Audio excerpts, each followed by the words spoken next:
और चलिए जिस बात का जिक्र कर रहे थे, आरबीआई की प्रेस कॉन्फ्रेंस इस वक्त शुरू हो चुकी है। Human reason is beaten down to the ground, that faith shines brightest and comes to our rescue.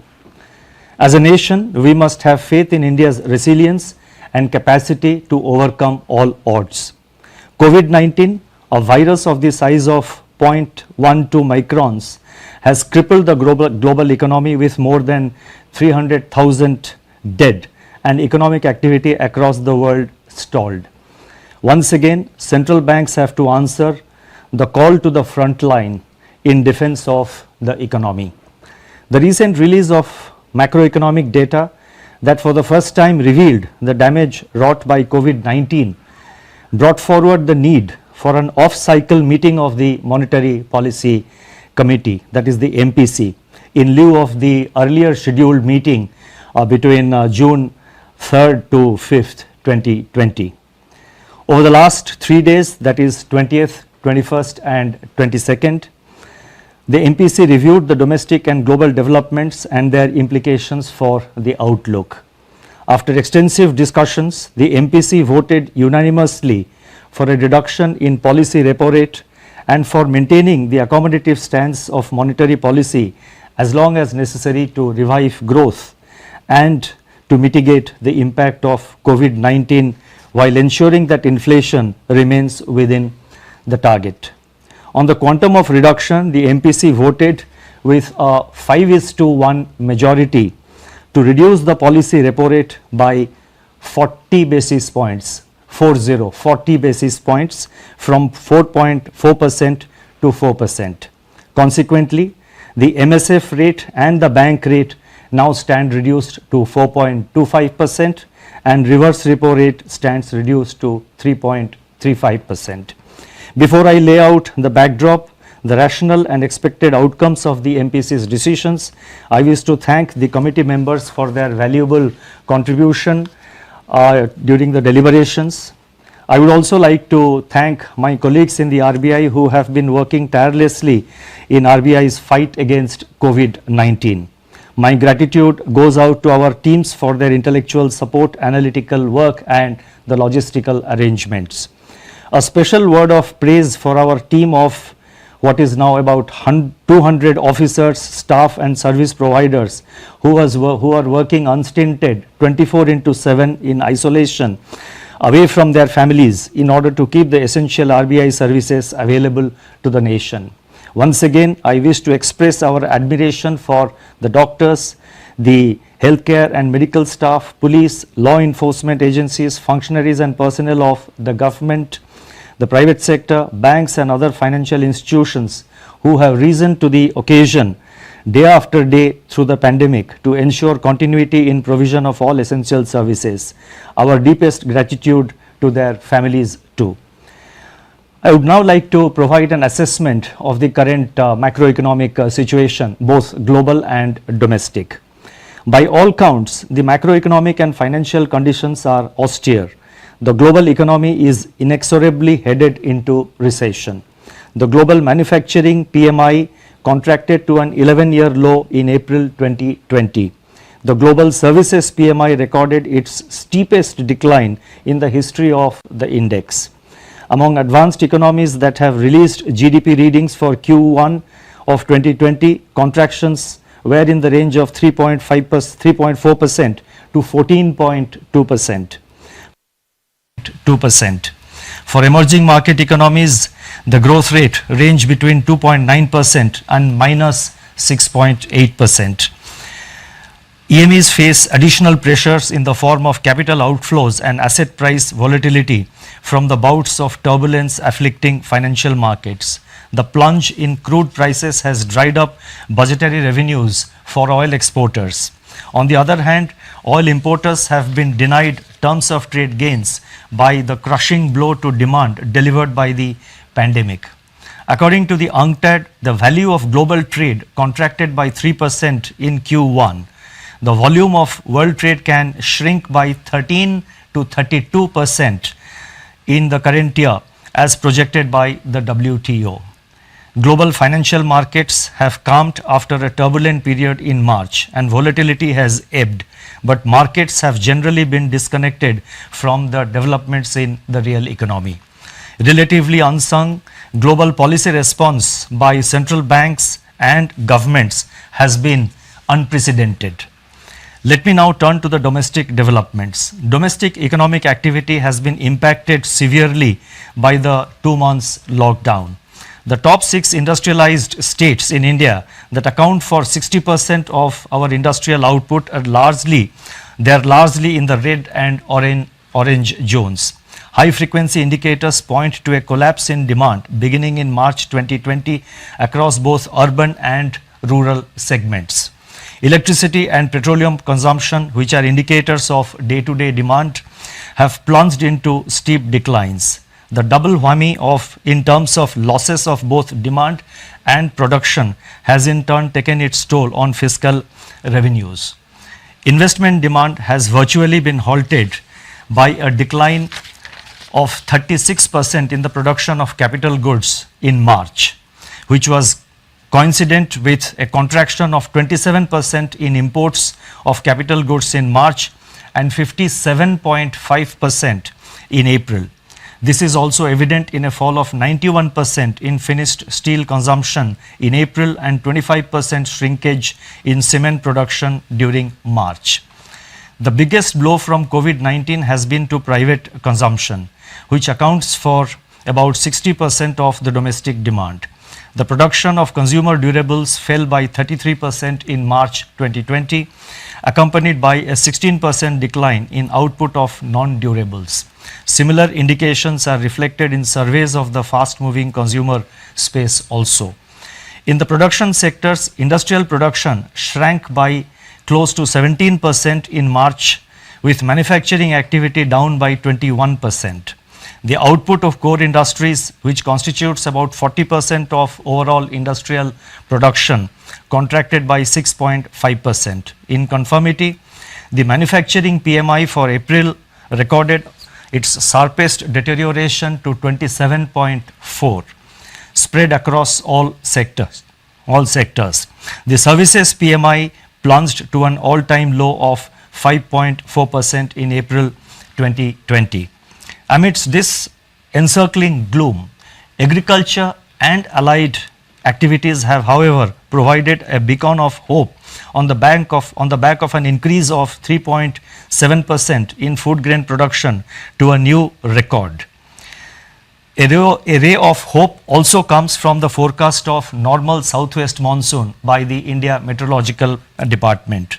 By 10th May 2020, up to which the latest information is available, Kharif sowing was higher by 44% compared to the last year's acreage.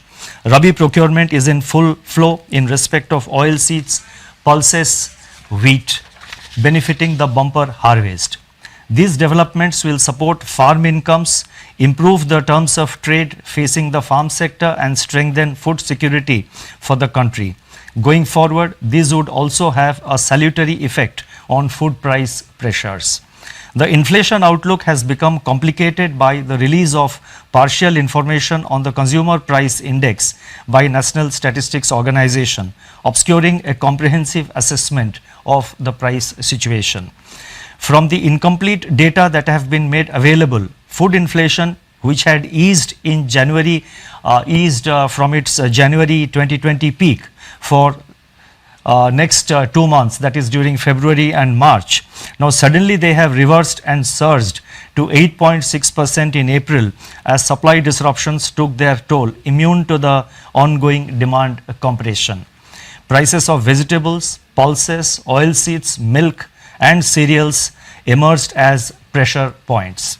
In the external sector, India's merchandise exports and imports suffered their worst slump in the last 30 years as COVID-19 paralyzed world production and demand. India's merchandise exports plunged by 60.3% in April, while imports contracted by 58.6%. India's foreign exchange reserves have, however, increased by 9.2 billion during 2021, that is from 1st April onwards, and so far, that is up to 15th of May, our foreign exchange forex reserves, they stand at 487 billion US dollars, which is equivalent to 1 year's imports. I now go to the outlook with regard to inflation and growth. Against this backdrop, the MPC assessed that inflation outlook is highly uncertain. The supply shock to food prices in April may show persistence over the next few months, depending upon the state of lockdown and the time taken to restore the supply chains after relaxation of the lockdown. Among the pressure points, the elevated level of pulses inflation is worrisome and warrants timely and swift supply-side interventions, including a reappraisal of the import duties. Immediate step-up of open market sales, PDS offtake by FCI to offload some part of excess stocks can also cool down cereal prices and also create room for Rabi procurement. Given the current global demand-supply balance, international crude oil prices, metals, and industrial raw materials are likely to remain soft. This would ease input costs for domestic firms. Deficient demand may hold down pressure on core inflation, although persisting supply dislocations impart uncertainty to their near-term outlook. Much will depend on the shape of the recovery after COVID-19. Accordingly, the MPC is of the view that headline inflation may remain firm in the first half of 2020, but should ease in the second half, aided also by favorable base effects. By Q3 and Q4 of the current financial year, it is expected that the headline inflation will fall below the target of 4%. Thus, the MPC's forward guidance on inflation is directional rather than in terms of levels. Going forward, as and when more data are available, it should be possible to estimate the path of inflation with greater certainty. It is in the growth outlook that MPC judged the risks to be the gravest. The combined impact of demand compression and supply disruption will depress economic activity in the first half of the year. Assuming that economic activity gets restored in a phased manner, especially in the second half of this year, and taking into consideration favorable base effects, it is expected that the combination of fiscal, monetary and administrative measures being currently undertaken both by the government and the RBI would create conditions for a gradual revival in activity in the second half of 2021. Nonetheless, downside risks to this assessment are significant and contingent upon the containment of the pandemic and quick phasing out of social distancing and lockdowns.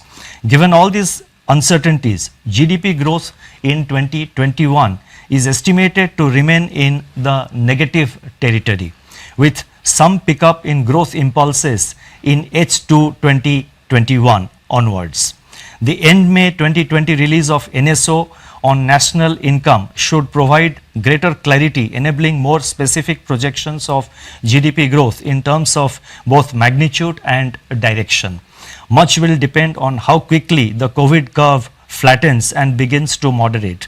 As the nation prepares for this future, the words of Mahatma Gandhi should inspire us to fight on. I quote, "We may stumble and fall, but shall rise again," unquote.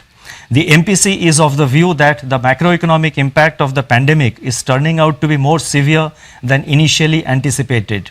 Beyond the destruction of economic and financial activity, livelihood and health are severely affected.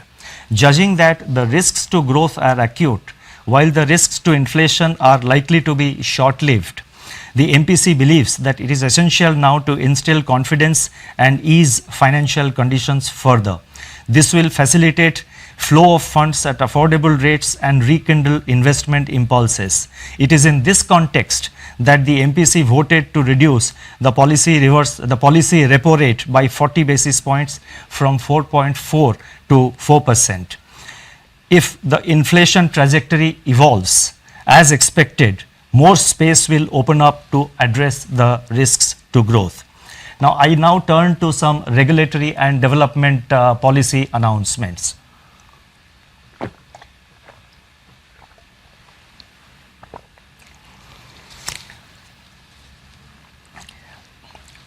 The regulatory and developmental measures which we announced today, they are being done to complement and amplify the reduction in the policy repo rate decided by the MPC. As I have said earlier, the RBI has been constantly monitoring the situation. We are extremely careful and very,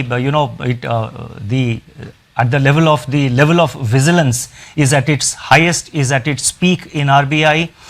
Our entire team of officers are closely monitoring the developments in various segments of the economy, and you would have seen that over the past 2 or 3 months, as and when it was warranted, the RBI has not waited for a formal statement to be made by the governor, but we have been taking policy measures, and as and when the situation warrants, to the best of our ability, we are reacting to situations, we are trying to anticipate and also trying to be proactive, and that shall continue to be under the underlying theme of our approach. तो lockdown में एक और बड़ी राहत आपको मिलती हुई नजर आई है और रेपो रेट पे कटौती की गई है, 40 बेसिक पॉइंट की कटौती हुई है, तो अब आपका ब्याज और EMI सस्ती हो जाएंगे। एक छोटे से ब्रेक के लिए रुकेंगे, ब्रेक के बाद जल्द हाजिर होंगे।